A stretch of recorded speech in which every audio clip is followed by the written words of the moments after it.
سلسلہ سچی حکایات، حکایت نمبر 11، سانپ کا انڈا۔ ایک صحابی حضرت حبیب بن فدیک رضی اللہ تعالی عنہ کہیں جا رہے تھے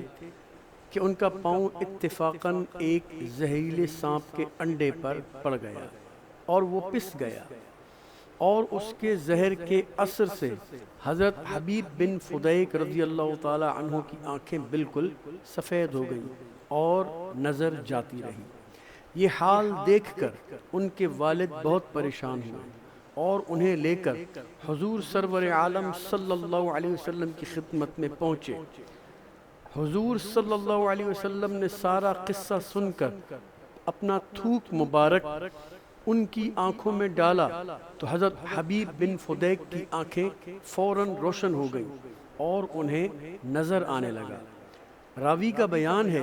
کہ میں نے خود حضرت فدیک کو دیکھا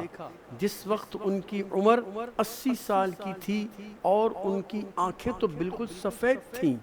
مگر حضور کی تھوک مبارک کے اثر سے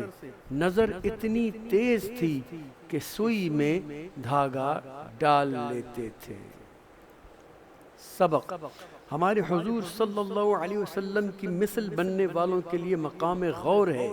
کہ حضور وہ ہیں کہ جن کی تھوک مبارک سے اندھی آنکھ میں بھی بینائی و نور پیدا ہو جائے،